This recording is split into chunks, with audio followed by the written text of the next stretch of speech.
오늘 두 번째 말씀은요, 주기도문 마태복음 6장을 한번 같이 보도록 하겠습니다. 네, 마태복음 6장을 전체를 이렇게 같이 보면 좋은데 예수님께서 이제 산 위에 올라가셔서 가르치신다 해서 산상수훈한데 오늘 아침에 살펴본 팔복의 말씀에 이어서 계속 예수님께서 어떻게 살아야 하는지 쭉 말씀하시다가 특별히 위선자에 대한 이야기를 하기 시작하십니다. 너희들의 의가 서기관이나 바리새인보다 낫지 않냐면 하나님 나라에 들어갈 수 없다 이렇게 말씀하시면서 의에 대한 이야기를 계속 하시는 거예요. 여기서 이제 아침에 말씀드린 것처럼 의라는 개념이 신학적으로 예수 믿고 칭의받는다 이런 신학적인 의미의 의가 아니라 하나님과의 바른 관계에서 나오는 우리의 올바른 삶을 가리킨다고 했습니다.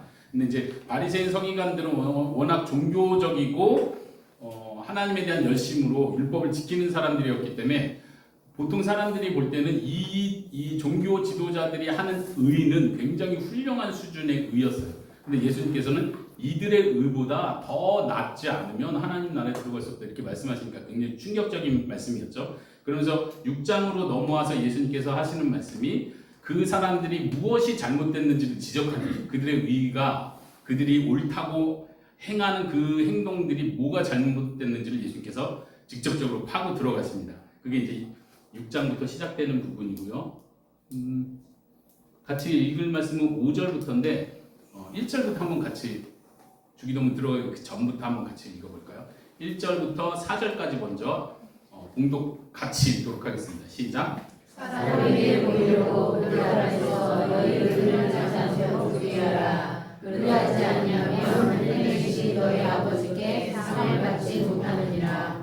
그러므로 구제할 때에 외식하는 자가 사람에게서 영광을 받으려고 회당과 앞으로에서 하는 것 같이 너희 앞에 나팔을 불지 말라. 진실로 너희에게 이르노니 그들은 자기 상을 이미 받았느니라. 너는 구제할 때에 오른손이 하는 것을 왼손이 보게 하여 내 구제함을 은밀하게 하라. 은밀한 중에 보시는 너희 아버지께서 갚으시리라. 네, 예수님께서 하신 이 말씀은 우리가 좀 여러 번 많이 들었을 거고요. 예수님 말씀이 어렵거나 힘든 비유를 통해서 하시는 것이 아니기 때문에 잘 이해를 할 거라고 믿습니다. 그런데도 이제 좀 그 당시의 배경을 알면 우리가 예수님이 무엇을 강조하려고 하는지 좀 더 알 수 있을 것 같습니다. 1절에 보면 사람에게 보이려고 그들 앞에서 너의 의를 행하지 않도록 해라 이렇게 말했죠. 그러니까 바리새인 서기관들의 의와 비교하면서 하나님께서 정말 원하시는 그 의의 모습이 무엇인지를 설명하시고자 하는 거예요. 1세기 당시 예수님이 사시던 그 시대 당시의 배경 속에서 의를 행한다라는 좀 관용적인 표현이 있어요. 의를 행한다. 근데 이제 예수님께서는 사람들 앞에서 의를 행하지 마라 이렇게 표현했죠. 이 의를 행한다는 표현은 뭐냐면은 세 가지 정도로 말할 수 있습니다. 첫째는 다른 사람을 도와주는 일을 의를 행한다고 표현했어요. 다른 사람을 도와주는 거. 힘들고 불쌍한 사람 도와주는 거 하나님 앞에서 의를 행한다 이렇게 표현했어요. 두 번째는 경건 생활로서 하나님 앞에 기도하는 거를 의를 행한다고 했어요. 세 번째는 뭘까요? 혹시 세 번째는 죄송합니다. 16절을 한번 보세요. 금식하는 거를 의를 행한다고 표현했어요. 그래서 예수님께서 지금 세 가지 큰 주제를 말씀해요. 의를 사람들 앞에서 행하지 말라 하면서 세 가지를 말하는데 그 당시에 사람들이 그냥 이해하는 의의 개념이에요. 첫째는 구제하는 거, 둘째는 기도하는 거, 셋째는 금식하는 걸 의를 행한다고 표현했어요. 그래서 예수님께서 첫 번째 구제에 대해서 지금 말씀하신 겁니다. 4절까지 읽으신 부분인 거죠. 그래서 사람들 앞에서 영광을 받으려고 구제하지 마라. 예를 들면 종교 지도자들은 내가 헌금을 한다. 다른 사람 가난한 사람을 돕는다는 걸 사람들이 알 수 있도록 성전 앞에서 한다든가 공지를 한다든가 누가 좋은 일을 했다는 걸 계속 이렇게 소개하고 알리는 쪽에 관심이 많았죠. 그렇게 해야 자기가 뭔가 투자하고 남을 돕는데 내 재산을 바치는 거에 대한 보람을 느끼는 거죠. 예수님 그걸 잘 아시기 때문에 이렇게 말씀하시는 거예요. 그들은 이미 상을 받았다.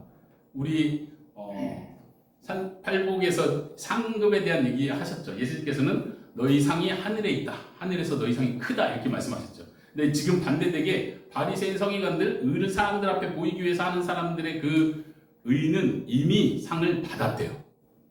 복된 사람들이네요. 복된 사람들이잖아요. 이 땅에서 받았대요. 이 땅에서 이미 복을 누린 거예요. 그러니까 하늘의 상이 없다는 얘기를 하는 겁니다. 하나님께서 그걸 경고하십니다. 그들은 이미 상을 받았느니라. 그러나 너희가 바르게 하나님 앞에서 의를 행한다면 구제할 때 너 다른 사람이 모르게 해라. 여기서 표현하는 것처럼 오른손이 하는 것을 왼손이 모를 정도로 그렇게 해라. 왜냐하면 은밀한 중에 숨어 계시는 하나님이 보시면서 그걸 갚아줄 것이기 때문이다. 우리가 선을 행할 때 하나님께서 원하시는 참된 의로운 자로서의 선행은 남들에게 보이기 위해서 하는 것이 아닙니다. 이 구절을 보면서 저희가 태국 생활할 때 굉장히 많이 갈등을 했어요. 왜냐하면 영상에도 잠깐 나왔고 제가 성경 보고 한 번씩 사진 보낼 때도 하는데 가는 사람 도와줄 때 사진 찍거든요. 굉장히 어색해요. 그런데 태국 사람들은요 전혀 어색하지 않습니다. 한국 사람에 비할 수가 없어요. 예를 들면 저희가 뭐 제 개인 페이스북에도 태국 사람들과 지내는 거 사진 많이 올리고 성경 보고할 때도 가끔씩 사진을 올리는데 태국 사람들은 한국 사람들하고 좀 다르게 어쩌면 한국 사람도 사진 찍는 거 좋아하는 사람이 있을지 모르겠는데 태국 사람들은요 사진 찍는 걸 되게 좋아해요. 특별히 구제 사역할 때 꼭 사진을 찍어요.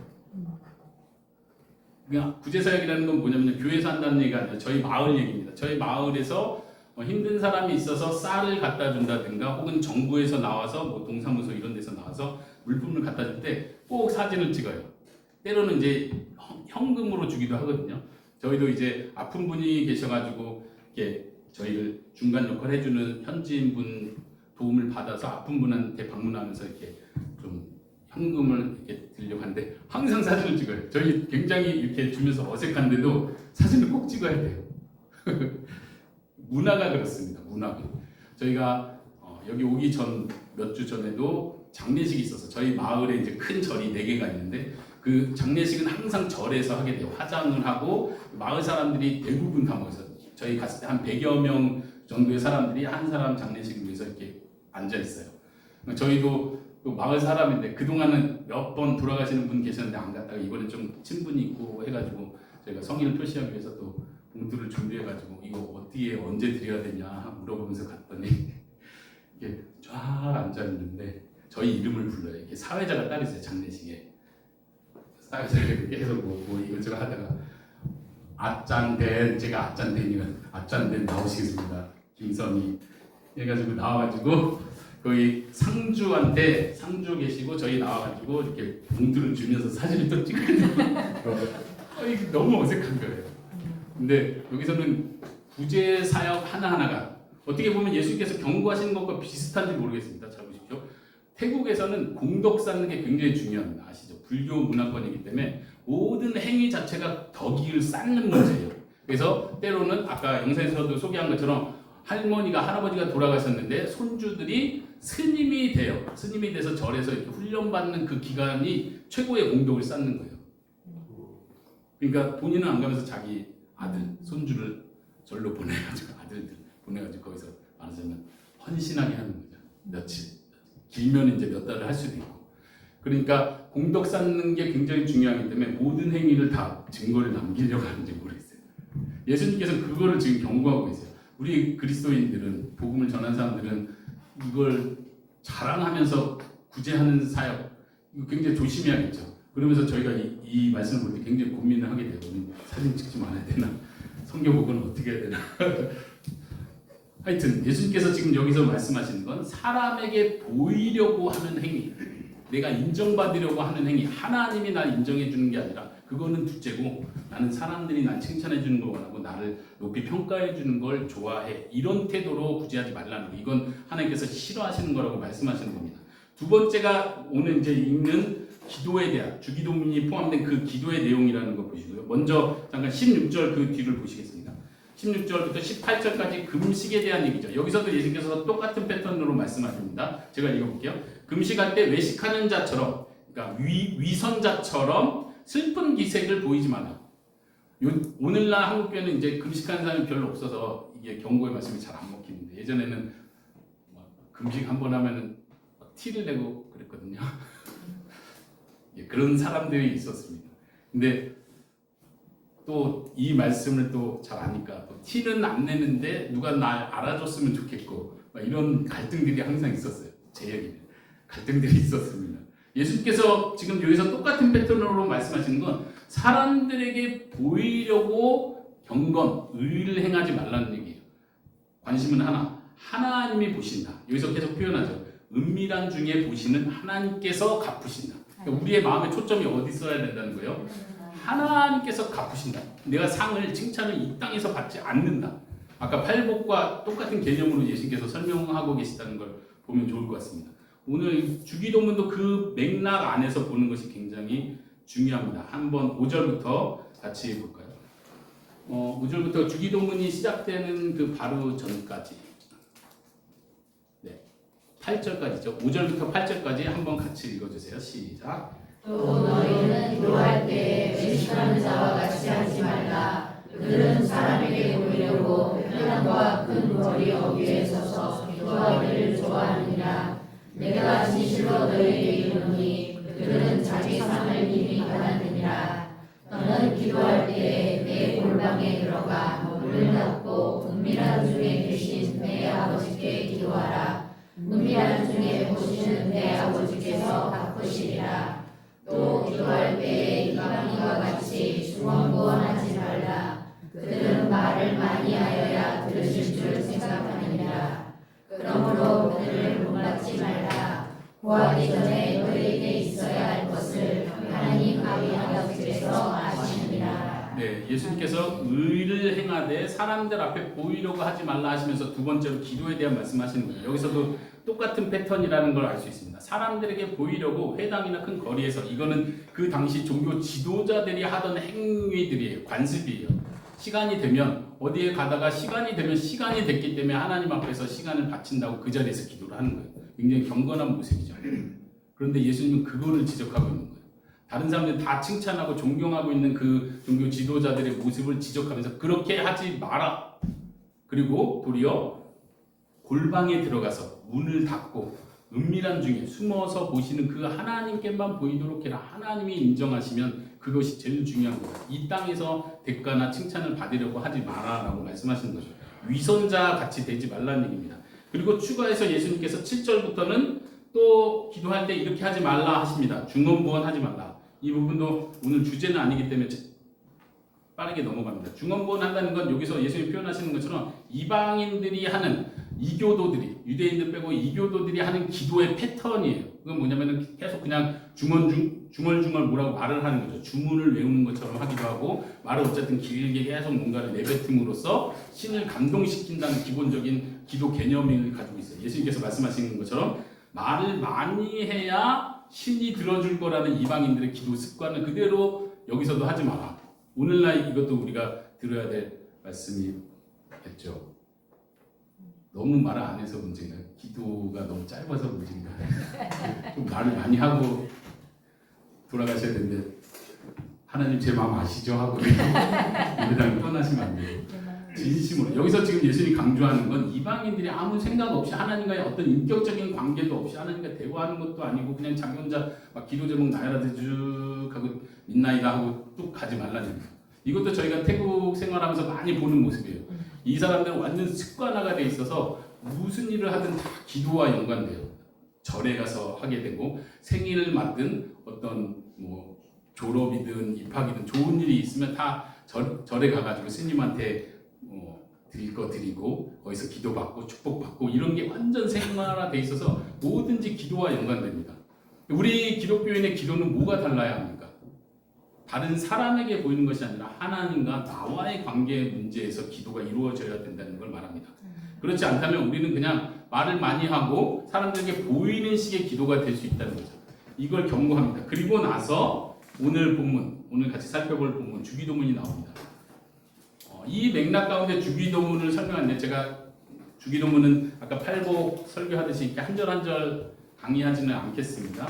대신에 주기도문 전체에서 강조가 되는 한 기도 제목만 가지고 여러분들과 나누도록 하겠습니다. 먼저 주기도문을 13절까지 다시 한번 읽읍시다. 시작.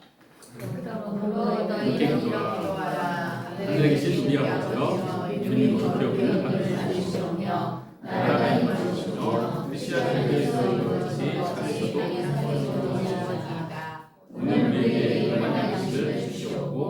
우리가 우리의 죄를 사하여 준 같이 우리 죄를 사하여 주시옵고 우리를 시험에 들게 하지 마시옵고 다만 악에서 구하시옵소서. 나라와 권세와 영광이 아버지께 영원히 있사옵나이다. 아멘.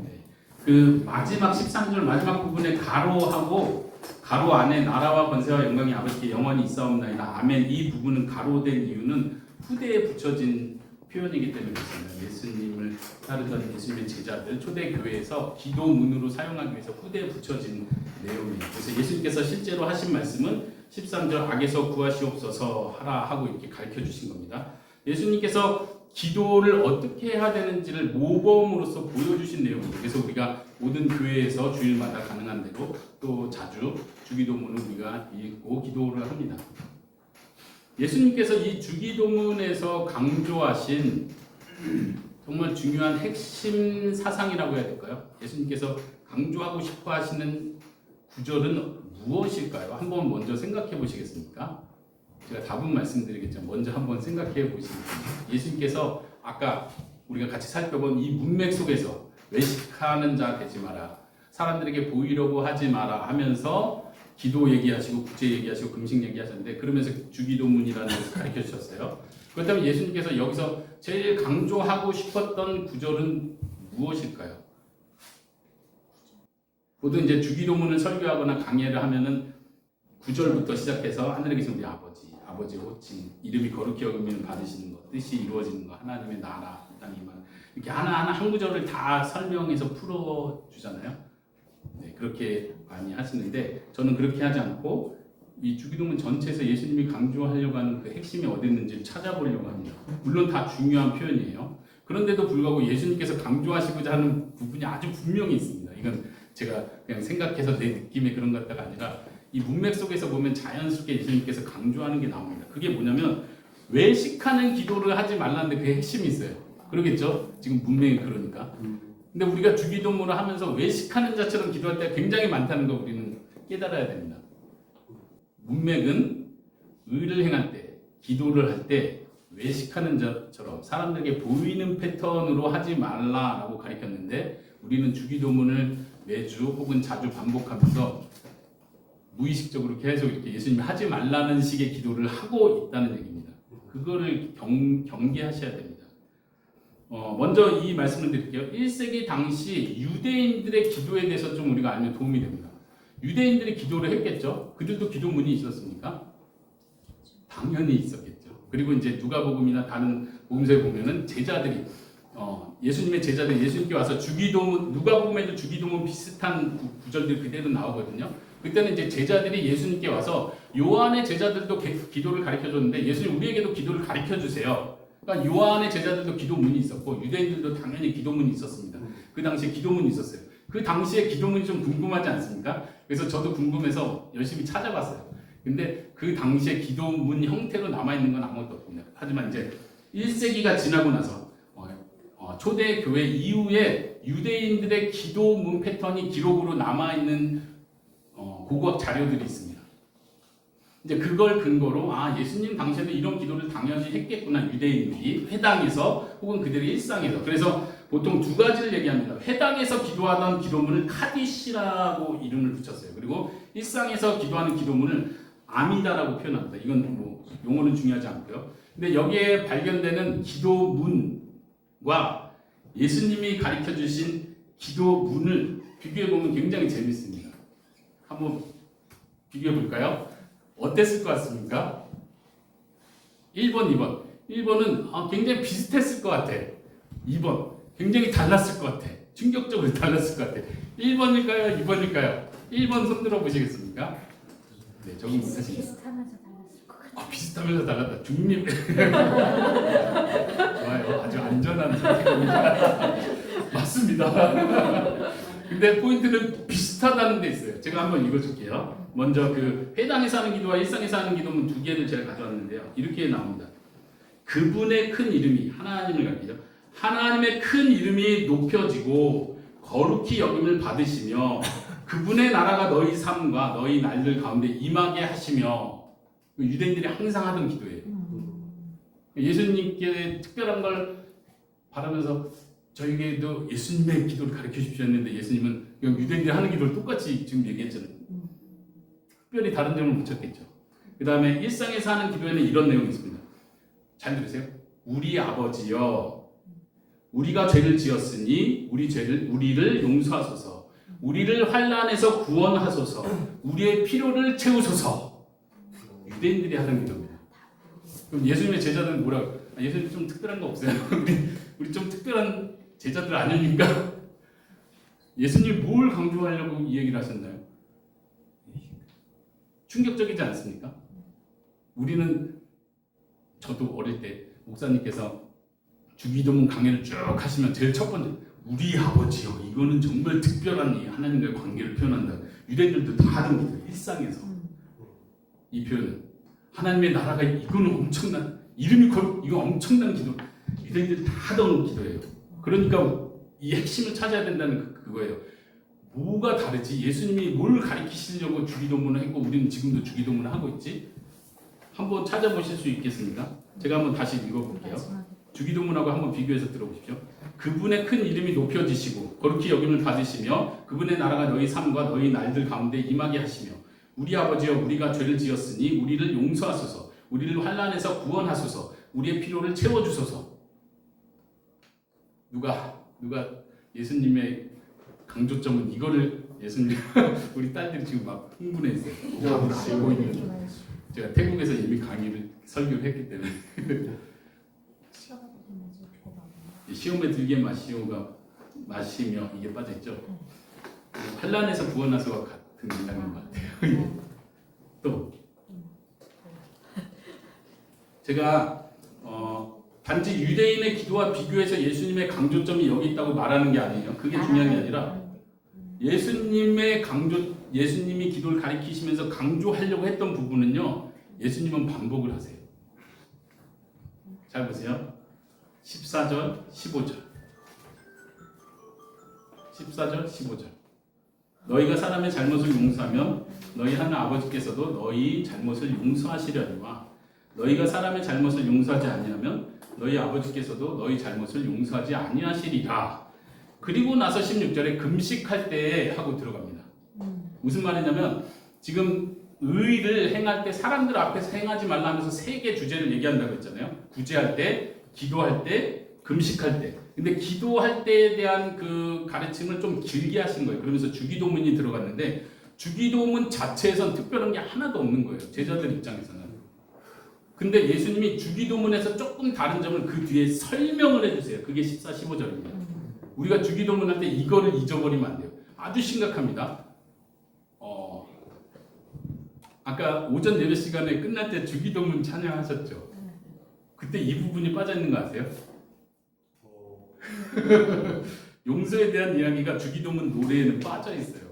근데 예수님이 강조하는 건 용서에 대한 기도예요. 뭐라고 가르치시냐면 12절에 우리가 우리에게 죄 지은 자를 사하는 것 같이 우리 죄를 사하여 주옵소서. 아까 유대인 기도에도 죄 용서에 대한 기도가 있었나요? 다시 읽어드릴게요. 아버지여 우리가 죄를 지었으니 우리를 용서하소서. 끝. 뭐가 다르죠?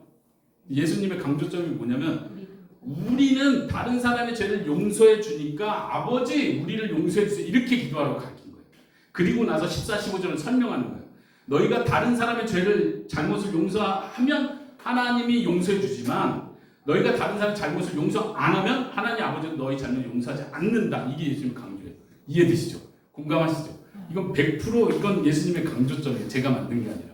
우리는 주기도문을 수십 번을 읽는데도 여기에 강조점이 있다는 생각 잘 못했어요. 근데 지금 이제 받아들이셔야 돼요. 아, 예수님 이걸 강조하시는구나. 유대인의 기도는 그냥 우리가 죄를 지었으니 용서해 주세요. 그리고 어떤 주기도문 노래도 그렇게 해요. 그냥 우리가 다른 사람의 죄를 용서해 준 것처럼 우리를 용서해 주세요. 이렇게 노래하지 않고 우리의 죄를 용서하소서 이렇게 하면서 노래가 넘어가거든요. 근데 예수님의 가르침의 핵심을 놓친 거예요. 이건 유대인들의 기도예요. 유대인들은 죄를 지었으니 용서해 주세요 이렇게 기도하고 예수님은 너희가 하나님께 기도할 때 우리에게 죄 지은 사람을 이제 원어적으로 보면 빚을 진 사람, 빚을 진 사람을 탕감해 준 것 같이 우리 빚을 탕감해 주세요. 이렇게 기도를 가르치신 거예요. 오늘 우리가 여기서 배울 수 있기를 바랍니다. 우리는 어떻게 기도해야 됩니까? 저는 이렇게 이 기도를 예수님 가르치신 기도를 제가 제목을 달아봤어요. 응답하는 기도. 이런 표현 처음 들어보셨죠? 응답 받는 기도는 많이 들어봤는데 응답 받는 기도의 비법에 대해서는 되게 많이 들어봤는데 응답하는 기도. 예수님이 가르치신 기도는 응답하는 기도예요. 뭐냐면 하나님께서 이렇게 하라고 가르치시면 네 하나님 그렇게 하겠습니다라고 기도하는 게 응답하는 기도예요. 우리는 주기도문을 할 때마다 하나님 오늘도 내 마음속에 용서하지 못한 사람이 있는 것 같습니다. 용서하겠습니다. 그러니 저를 용서해 주십시오. 그리고 나서요. 더 중요한 건 그 기도가 끝나고 나서 집에 가서 그 사람을 용서하는 거예요. 이게 응답하는 기도입니다. 응답하는 기도는 그 무릎 꿇은 시간에 이루어지는 게 아니라 내 삶에서 이루어지는 게 응답하는 기도입니다. 근데 우리는 여기에 관심이 별로 없어요. 그냥 내가 기도 시간에 하나님 붙들고 믿음으로 선포하고 매달리고 강청하면 하나님께서 들어주신다. 안 들어주시면 믿음을 더 강하게 발동해야 되고 더 간절하게 매달려야 된다. 이쪽으로만 관심이 가 있는 거예요. 응답을 받는 쪽에. 근데 응답 받는 게 목표가 아니에요. 예수님께서 그 다음 산상수훈에서 쭉 이 다음 금식 소개하고 그 다음에 바로 이어지는 내용이 뭡니까? 기도와 연관해서 한 번 더 말씀하시죠. 하나님께서는 너희가 구하기도 전에 뭐라 하죠? 너희에게 필요한 것을 이미 아신다. 그러니까 아까 위에서 가르쳤던 기도 가르치며 말을 많이 해야 듣는 게 아니다. 더 나아가서 말하면 너희가 간절히 해야만 하나님이 응답해 주는 게 아니다라고 말씀하시는 거예요. 왜냐하면 하나님 아버지가 자기 자녀에게 뭐가 필요한지 너무 잘 아신대요. 여러분들 다 부모 때 보셨잖아요. 자식이 뭘 원하는데 못 해줄 때 그 애린 마음 있잖아요. 예, 그런가요? 저희도 태국에서 세 딸들을 데리고 살면서 마음 아플 때가 굉장히 많아요. 왜냐면 애들 다 학교 가는데 우리 딸만 셋이서 집에 앉아가지고 공부를 하고 있어요. 홈스쿨이죠. 그거 보면 되게 마음이 아파요. 한 번은 이제 막내딸을 이제 우돈탄에 진짜 선교사를 위한 국제학교가 생긴 거예요. 영어로 미국 선교사님들이 와가지고 막 해주는. 너무 감사하네요. 하나님 응답이다 하고 여차여차해서 입학금과 여차여차 긁어 모아가지고 그것도 선교사라고 50% 할인을 받아요. 일반 이제 부자들은 그냥 국제학교니까 부자들이 갈 수 있겠죠. 그래가지고 우리 딸 3개월을 다녔는데 딱 맞죠. 맞는데 돈이 안 맞아요. 감당이 안 되더라고요. 이게 50% 할인인데도 이건 우리 수준에서 할 수 있는 게 아니에요. 그래서 그래서 참 부모의 그 아픈 마음을 경험했는데 또 하나님께서 책임지시지 않겠습니까? 또 울어야죠. 우리는 계속 울고 또 하나님께서 채워주실 텐데 어쨌든 웬만한 좋은 학교 나온 아이들보다 저희 딸들이 훨씬 더 훌륭하다는 확신이 있습니다. 지금 뭐 얘기하다 그랬습니까? 하나님 필요한 아시는 우리 부모도 자식에게 못해줄 때 막 마음이 안타까워요. 안타까운 뭐예요? 제가 돈이 없는데. 네. 부모는 능력이 안 돼서 못해주는 거예요. 내가 한계가 있거든요. 내가 쫓아다닐 수 없거든요. 부모가 자녀 밤 걱정된다고 밤마다 쫓아다닐 수도 없고 뭐 출가한 자녀들 쫓아다니면서 조심해라 차 조심해라 차 온다 비켜라 뭐 할 수 없잖아요. 하나님 아버지는요. 우리 하나님 아버지는 그걸 다 아신다는 얘기예요. 아실 뿐만 아니라 능력이 있으시다는 거예요. 그러니까 예수님의 기도에 대한 가르침의 핵심은 그거예요. 이방인들처럼 말 많이 하지 마라. 하나님이 몰라서 너가 알려줘야 하나님이 알 것처럼 너가 막 매달려야 하나님 마음이 바뀌어서 안 줄래다가 그래 이거라도 가져라고 줄 그런 하나님처럼 하나님을 생각하지 마라. 근데 우리는 계속 그 기도 하고 있잖아요. 이방인들이 하는 그 기도 그냥 막 따라하잖아요. 계속 더 주여 주시옵소서. 이 태도를 버리지 못하면요 저희가 은혜의 복음 안에 들어가지 못합니다. 하나님은 나를 테스트하는 무서운 분으로 계속 보는 거예요. 내가 잘 보여야 하나님이 응답해 줄 것 같은데 내가 이렇게 행동해야 하나님이 거기에 대한 보상을 줄 것 같은데 이런 태도로 신앙생활하는 사람은 하나님을 아주 악한 아버지로 만드는 거예요. 하나님께서 기뻐하시지 않습니다. 그러면서 예수님께서 기도를 가르치시는 거예요. 뭘 기도하라고 합니까? 응답 받는 기도, 그 하나님께서 다 주고 싶어 한다. 너희가 악한 자라도 자식들에게 좋은 것을 줄 줄 아는데 하물며 하늘 아버지께서 좋은 것을 주시지 않겠느냐? 이것도 산상수훈 안에 있는 말씀이죠. 수요일 날 살펴보겠습니다. 그러면서 예수님이 가르치시는 기도는 응답하는 기도를 가르치시죠. 외식하는 사람들은 종교적으로 사람들에게 인정받고 자기가 굉장히 경건한 것처럼 응답받고 능력받는 것처럼 이렇게 보이는 데 관심이 있지만 예수님이 가르치는 기도는 너가 하나님과 너와의 1대1의 관계에서 하나님의 말씀을 듣고 순종하는 위치에 있는지를 보시는 거예요. 그게 너가 해야 될 기도의 진짜 모습이다. 만약 우리가 기도를 합니다. 하나님 이거를 해주시고 저걸 필요하고요. 하나님의 은혜가 필요하고 하나님께서 도우심을 저는 의지하고 있습니다. 여러 경건한 표현들, 개인 기도로요. 공적인 기도 말고 개인 기도로 오랫동안 하나님 앞에 눈물을 흘리고 콧물을 흘리면서 하나님과 깊은 관계에 들어가는 것 같고 하나님께 내 마음을 토로하고 하나님께서 나에게 응답해 주시고 음성으로 들려주시고 나에게 말씀하시고 그 말씀 때문에 내가 위로받고 힘을 얻는다 할지라도 그런다 할지라도요. 내가 하나님 앞에서 순종하는 삶이 없으면 내가 하나님 앞에서 순종하는 삶이 없으면 외식하는 기도입니다. 아무리 그 시간에 내가 골방에서 경건하게 하나님을 갈망하고 하나님 때문에 하나님 사랑합니다 눈물을 아무리 흘려도 내 삶에서 순종하는 그 순종이 없으면 외식하는 거예요. 하나님 보실 때 외식하는 거예요. 그래서 예수님께서 그걸 가르치시는 거예요. 유대인들은 죄를 용서해달라고 기도하지. 그 기도 필요하다. 그러나 나는 너에게 가르친다. 하나님께 기도할 때 너가 다른 사람 앞에 죄를 용서했다는 고백을 해라. 내가 죄를 용서한 적이 없어. 나 앙심 품은 게 있어. 저 미운 사람이 아직 있어. 그럼 이 기도를 할 수 있습니까? 기도 자체를 못하는 거죠. 너가 용서해야 하나님이 용서해 준다. 이런 조건을 말하는 게 아니라 너가 정말 하나님 앞에서 하나님과 바른 관계 속에서 기도를 하는 자라면 너의 삶에서 먼저 기도하기 전에 이미 너는 다른 사람을 용서하는 그 일을 하고 있어야 당연한 거다. 그래야 하나님 앞에 이렇게 기도할 수 있는 거다. 하나님, 제가 다른 사람을 용서했습니다. 그러니 저를 용서해 주십시오. 만약 정말 우리가 주기도문을 진심으로 여기 나온 그대로 기도할 수 있으려면 우리 삶에서 먼저 용서하는 일을 해야 돼요. 잠언에 보면 이런 말씀이 있습니다. 잠언 15장에 보면 여호와는 악인을 멀리하시고 의인의 기도를 들으시느니라. 의인의 기도를 들으신다. 당연하죠. 하나님은 악인을 싫어하십니다. 악인이 기도하는 것을 듣지 않으십니다. 악인을 멀리하시고 의인의 기도를 들으신다. 시편 145편에 이렇게 말합니다.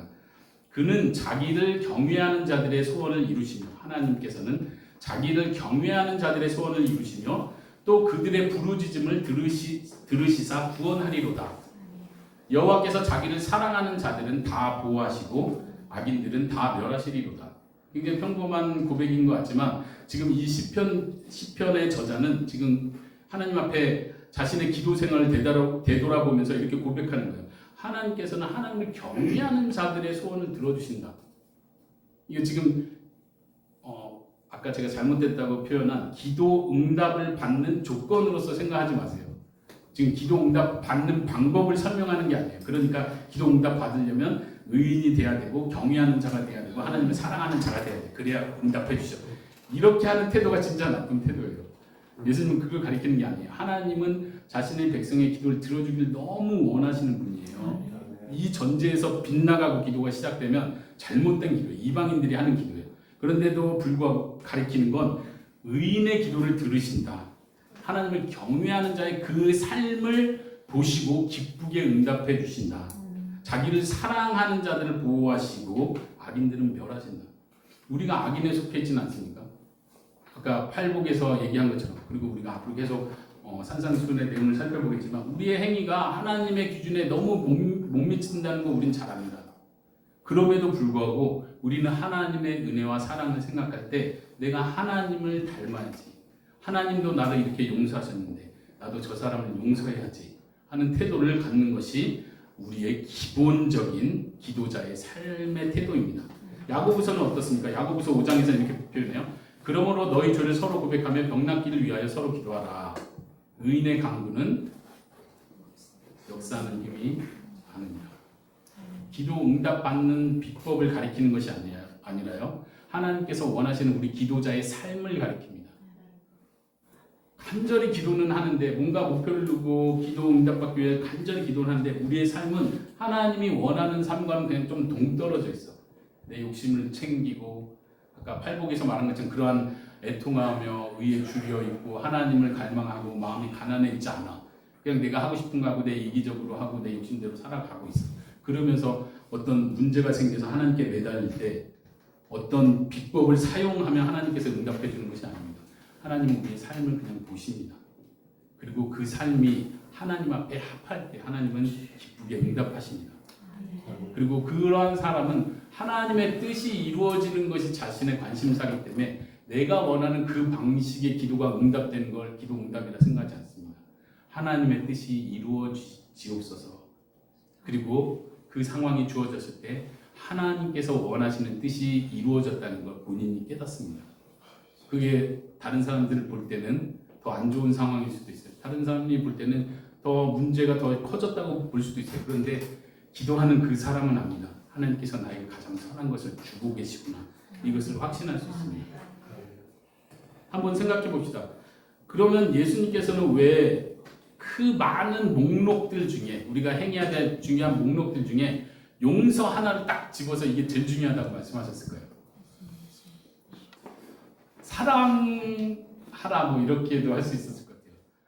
하나님 제가 다른 사람을 이웃을 사랑한 것처럼 하나님 저도 좀 사랑해 주세요. 이렇게 기도를 가르쳤을 수도 있잖아요. 그렇죠? 근데 예수님께서는 용서에 대한 이야기를 구체적으로 하셨어요. 이것은 우리의 구원과 연관되는 가르침입니다. 우리가 용서받았다, 빚을 탕감받았다는 이야기는 하나님께서 이미 우리를 탕감하셨기 때문에 죄의 문제를 예수 그리스도의 십자가를 통해서 다 해결해 주셨기 때문에 내가 이제는 그것을 믿는 자로서 고백하는 삶을 살아야 된다는 걸 가르쳐 주시는데 그 핵심이 있습니다. 우리의 삶이 하나님의 백성으로서의 삶이 예수님을 따르는 자로서의 삶이 다른 데서 갑자기 나오는 게 아니라 진짜로 하나님께서 나를 내 어마어마한 큰 죄를 탕감해 주셨다는 사실을 믿고 받아들이기 때문에 내가 다른 사람의 빚을 탕감해 줄 수 있다는 얘기예요. 예수님께서 그 이야기를 또 성경 말씀에서 하시죠. 기억나십니까? 마태복음 18장인데 여기도 한번 같이 성경을 펴볼까요? 마태복음 18장 21절부터 베드로가 예수님께 와서 묻습니다. 주여, 내가 형제가 나에게 죄를 범하면 내가 몇 번을 용서해 줘야 됩니까? 우리가 잘 아는 것처럼 예수님의 대답은 7번뿐 아니라 7번씩 70번까지라도 용서해라. 그냥 끝없이 용서하라는 거죠. 계산해서 몇 번째 용서했는지를 계산하라는 얘기가 아니라 그냥 너는 이 땅 사는 동안, 그렇죠? 산상수훈에서 말씀하신 것처럼 너는 그냥 이 땅 사는 동안 피해 보면서 살아. 너무 힘든 이야기입니다. 그냥 용서 안 해. 너 이거 갚을 때까지 안 돼. 너 이거 나한테 보상할 때까지 나 용서 못 해. 이런 태도로 가지 말고 이 사람이 나에게 죄를 짓거든. 내가 그냥 그 사람을 계속 용서하라는 거예요. 몇 번을요? 언제까지요? 그냥 죽을 때까지. 딱 죽을 때까지만. 할렐루야. 죽을 때까지만 참읍시다. 죽을 때까지만 참으시면 돼요. 그럼 그 다음부터는 이제 진짜 우리의 소원이 이루어집니다. 아직 많이 남았어요? 110년 남았대요. 내공을 키우셔야 돼요. 인수하는 내공을. 진심입니다. 진심. 어릴 때 이 용서의 내공을 키우면요. 요즘 우리 어른들 세대도 그러잖아요. 작은 거 가지고 막 마음 너무 힘들어하고 용서 못해서 상관관계 너무 힘들어하고 나이는 들었는데 애기 같아 그냥.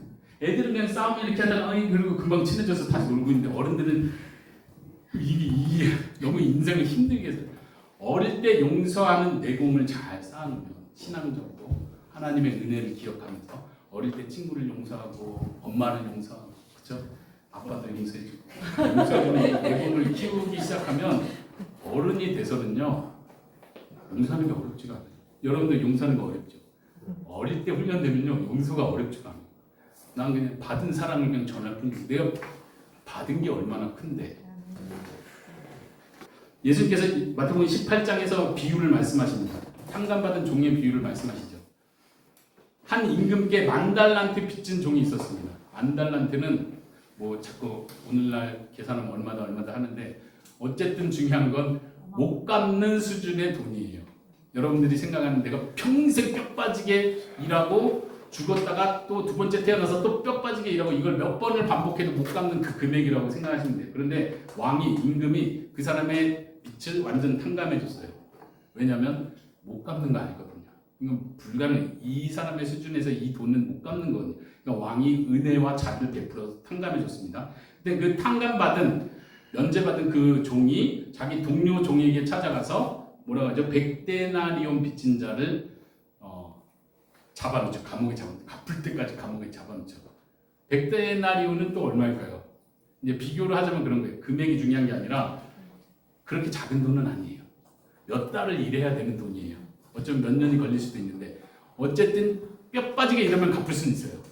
그러니까 이 동료는 너 이거 갚을 수 있는데 딱 봐도 갚을 수 있는데 너 몇 년이라도 일해서 갚아야지 하고 감옥에 쳐놓은 거예요.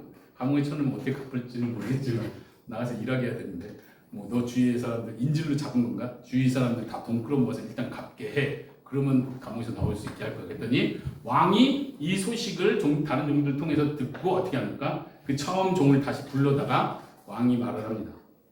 내가 너에게 갚아준 게 이렇게 큰데 너는 너 동료에게 그 정도도 못 해주냐? 하면서 이 종을 다시 가보게 듣고 그곳에서 뭐라고 표현합니까? 한번 볼까요?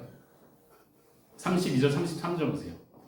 내가 너를 불쌍히 여긴가 같이 33절 너도 내 동료를 불쌍히 여김이 마땅하지 아니하냐 하고 주인이 놓아요. 34절 그 빚을 다 갚도록 그를 옥졸들에게 넘기니라. 중요한 건 뭐예요?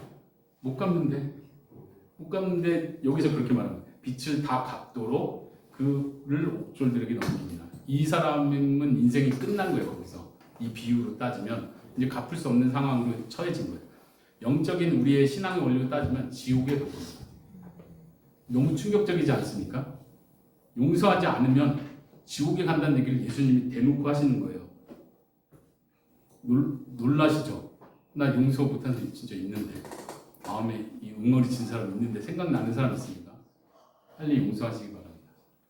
하나님께 받은 그 용서가 얼마나 큰지를 생각하고 이게 아무것도 아니라는 생각을 빨리 하셔야 돼요. 이걸 못하시면은 못하고 계시다면 그리고 정말로 계속 못하는 삶을 사신다면 지옥으로 가는 길을 그냥 가는 거예요. 기도할 때 우리는 외식하는 기도를 계속 하는 거예요. 내가 다른 사람이 저를 용서한 것 같이 저희를 용서해 주세요. 말은 하는데 그게 지금 기도가 되고 있지 않는 거예요. 이건 아주 심각한 상황입니다. 예수님께서 산상수훈에서 말씀하시죠. 형제 보고 나가라 하는 자, 어리석다, 멍청아 이렇게 함부로 말하고 모욕하는 말을 하는 사람은 어떻게 된다고요? 지옥불에 떨어질 것이다. 예수님 산상수훈이요. 어떻게 보면 굉장히 위로의 말씀인데 어떻게 보면 너무 충격적인 거예요. 아까 팔복에서 말한 것처럼 진짜 마음이 가난하고 힘들고 정말 눈물밖에 없어요 하는 사람한테는 너무나 큰 복인데 진짜 웬만히 나도 이 땅에서 떵떵거리면서 살 거야. 나도 꿀리지 않고 살 수 있어 라고 생각하는 사람한테는 너무 잔혹한 선언의 말씀이에요. 너 오른손이 죄를 짓거든 잘라내라. 그렇지 않으면 불구가 된 정상의 몸을 가지고 지옥에 가는 게 낫겠냐? 아니면 불구로 되고 천국에 가는 게 낫겠냐? 이렇게 말씀하세요. 너무 충격적이잖아요. 용서에 대해서도 예수님이 양보하지 않습니다. 이 용서의 문제는 너가 구원받았는지 하나님의 은혜를 진짜로 받아들였는지 그렇지 않은지를 판가름하는 아주 중요한 척도다라고 말씀하십니다. 근데 사실 정말 용서가 쉽지 않다는 건 저희가 잘 압니다. 아까 어린아이들이 친구들 서로 잘 용서하고 잘 사이좋을 때 또 금방 아무 일도 없었던 애들 잘 논다고 했는데 사실 이제 어른이 되면 우리는 그런 생각을 하죠. 어릴 때니까 그랬지. 용서라는 게 그렇게 간단하지가 않아. 저 한 사람 나를 미워하고 나와 안 좋은 관계 있는 사람 용서한다는 게 그렇게 쉽지가 않아. 예수님 믿어도 그게 그렇게 쉽게 그냥 딱 용서해야지 한다고 딱 되는 것도 아니고 눈물만 흘리면서 용서의 마음 주세요라고 한다고 되는 것도 아니라는 걸 우린 너무 잘 압니다. 그건 너무 힘든 주제예요. 그럼에도 불구하고 이걸 피해갈 수는 없어요. 예수님께서는 용서하는지 안 하는지가 하나님의 은혜를 받아들인 사람인지 아닌지를 판가름하는 기준이라고 분명히 말씀하십니다. 저는 여러분들의 마음 속을 잘 모르니까요. 여러분들 마음속에 용서하지 못한 사람 한번 떠올려 보시기 바랍니다. 저는 그런 것 같아요. 저는 다 용서한 것 같아요. 미워하는 사람이 없는 것 같아요. 그런데 가끔 누구하고 통화하면 괜히 화가 나요. 난 용서하는 사람인데 괜히 통화하면 화가 나더라고요. 저 사람이 뭐라고 하지도 않았는데 화가 났다고 했어. 용서 안 했네. 이상하네. 이상하네. 여러분들은 어떠십니까? 우리는 크리스찬이니까 용서한다고 다 말은 해요. 진짜 말은 하는데 진짜 그 사람을 예수님 말씀대로 원수를 축복하며 나를 박해하는 사람까지도 그를 위하여 기도할 수 있는지 나의 실제 모습을 보면 돼요. 그리고 우리는 계속 이걸 노력하는 겁니다. 그냥 악심을 품는 것과 용서해야 되는데 안 되네 하고 하는 것과는 다릅니다. 난 어차피 용서 못해. 저런 사람 용서받을 자격도 안 돼. 내가 아무리 하나님께 은혜를 받았어도 저런 사람은 용서하면 안 되지라고 강팍한 마음을 갖는 사람은 진짜로 거듭난 사람이 아닙니다. 진짜 하나님의 자녀가 아닙니다. 하나님의 백성, 하나님의 나라에 들어가는 자가 아닙니다. 그렇지만 우리들은 하나님의 백성들은 예수님을 따라서 예수님이 자신을 조롱하는 자들을 위해서 기도하시고 저들 제일 용서해 주십시오라고 기도할 수 있었던 것처럼 우리도 예수님 따라서 그렇게 살고자 하는 것뿐이에요. 근데 실상은 우리가 되게 약한 존재라는 것도 인정해야 됩니다. 여전히 이 땅에 사는 동안은 용서가 아까 말씀하신 가장 어려운 주제인 것도 사실입니다. 예수님은 용서를 가볍게 생각한 게 아니에요. 아주 무거운 것을 예수님은 아십니다. 아주 힘들다는 걸 예수님은 아십니다. 그렇기 때문에 이거 하나를 놓고 잘 보세요. 이거 하나를 놓고 기도하라고 가르치신 거예요. 여러분들 기도 시간에 주로 무슨 기도를 많이 하십니까? 여러 기도 필요하죠. 근데 예수님 말씀하시잖아요. 너희 하늘 아버지가 너가 기도하기도 전에 필요한 게 무엇인지 다 아십니다. 하나님은 그걸 채울 능력이 충분히 있고 악한 부모가 자식에게 좋은 것으로 주는데 하늘 아버지께서 좋은 것으로 안 주겠느냐. 그런데 한 가지는 기도해라. 주님 용서하게 해주세요. 제 마음에 응어리가 지지 않게 해주세요. 저 사람을 축복할 수 있는 힘을 주세요. 그렇게 살겠습니다. 그렇게 오늘도 살았습니다. 하나님 어제는 실패했는데 오늘은 그렇게 살았습니다. 하나님 내일도 그렇게 살게 해주세요. 또 실패하면 다시 와서 기도하는 거예요. 하나님 용서할 수 있는 힘을 주세요. 하나님은 나를 정말로 어마어마한 큰 죄를 용서하시고 깨끗하게 하셨는데 나는 저 사람이 나에게 끼친 그 해를 못 참아냅니다. 하나님 저는 왜 그렇습니까? 저는 왜 이렇게 용서를 못합니까? 왜 하나님을 닮지 못하고 있나요? 이 기도로 여러분들의 기도 시간을 채우세요. 그것이 외식하는 자의 기도가 아닌 진짜 하나님과 맺는 기도입니다.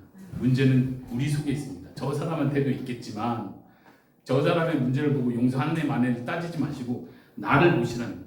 내 안에 문제가 있어요. 하나님의 사랑을 받았는데도 불구하고 이것이 작은 죄를 용서받은 것처럼 내가 해결할 수도 있었는데 내가 탕감 받도록 내가 돈을 모아서 하나님께 갚아드릴 수도 있었는데 하나님께서 은혜로 아이 고맙네 이 정도가 아니라 내가 갚아낼 수 없는 정도의 큰 죄를 졌음에도 불구하고 영원히 감옥에 살아야 되는 그 죄를 지었음에도 불구하고 하나님께서 그걸 충분히 다 갚아주셨습니다. 대가를 지불해 주셨습니다. 그러면 나는 이 사람을 위해서 이 사람이 나에게 해코지하는 거 나를 오해하고 나를 모욕했던 거 내 마음을 몰라줬던 거 그쵸? 우린 작은 것에서부터 이게 쌓이기 시작합니다. 그걸 용서하는 거예요.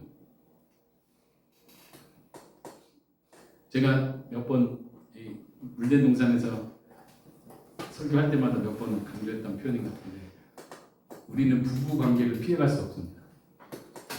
예수님의 모든 관심은 부부 관계에 있는 것 같아요. 결혼 아직 안 하신 분들은 아직 자유가 있어요.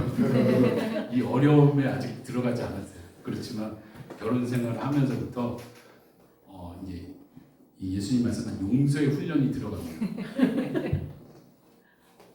연세가 많으신 분들이 계시니까 젊은 사람이 뭐 이런 말을 함부로 할 수는 없지만 우리가 겪어오는 인생입니다. 1년, 2년 살면서 용서하고 화해하는 건 쉬워요. 근데 이제 나중에 이게 용서한 건지 사과를 한 건지 이게 그냥 응어리가 지는 거야. 그래 됐어. 그렇지. 당신이 그렇지 뭐. 그래. 이게 용서인 줄 알았는데, 그렇죠? 용서인 줄 알았는데 아니라는 게 드러날 때가 있어요. 용서인 게 아니었구나. 이 엉터리가 맺혀 있구나. 이게 해결 안 되면 어떻게 된다고요? 예수님께서 말씀하시는 거예요. 영원한 지옥불에 들어가는 거예요. 우리는 막 예수님께 하소연하고 싶은지도 모르겠어요. 예수님 너무 힘듭니다. 저 사람만큼은 제가 특히 목사나 선교사나 이렇게 대외적으로 종교 활동을 하는 종교인들 입장에서 바리새인 서기인들처럼 용서하고 사랑을 실천하고 공개적으로 하는 건 너무 잘할 수 있습니다. 쉽습니다. 어렵지 않아요. 근데 가정에서 나랑 가장 가까운 사람, 우리 부모님도 그러잖아요. 성도들 간에는 이렇게 정말 매너 있고 사랑 넘치고 그러다가 자녀가 좀 삐딱한 거 보면 이게 못 참아지잖아요. 왜 그런지 모르겠어요. 가까울수록 더 잘해야 되는데 가까울수록 실수를 하고 가까울수록 쉽게 내 상한 마음을 쉽게 표현하고 상처를 주기도 하고 그래서 또 받기도 하고 이 문제는 그냥 넘어가는 문제가 아닙니다. 예수님께서 가르치시는 기도 우리가 주기도문을 할 때마다 이걸 생각합시다. 멀리 있는 사람 사랑하고 용서하고 이걸 둘째치고 나랑 가장 가깝게 있는 그 사람을 내가 진심으로 신약 성경 표현대로 용납하고 있는지 용납하는 그냥 용서하고 됐어 그 말 안 할게 그냥 이런 식의 용서가 아니라 그냥 용납하는 거 받아들이는 거예요. 그 사람을 내가 사랑하는 사람으로 받아들이는 거예요. 내가 그 사람에게 사랑을 실천하는 거예요. 여기까지 가는 거예요. 그것을 예수님께서 원하십니다. 우리가 주기도문을 할 때마다 계속 그것을 반복하고 결심하고 노력해야 됩니다. 응답하는 기도. 우리의 기도가 그런 기도가 될 수 있기를 바랍니다. 네, 기도하고 마치겠습니다. 혹시 질문 있으시면 기도 다음에 질문 보내주시면 감사하겠습니다. 기도하겠습니다.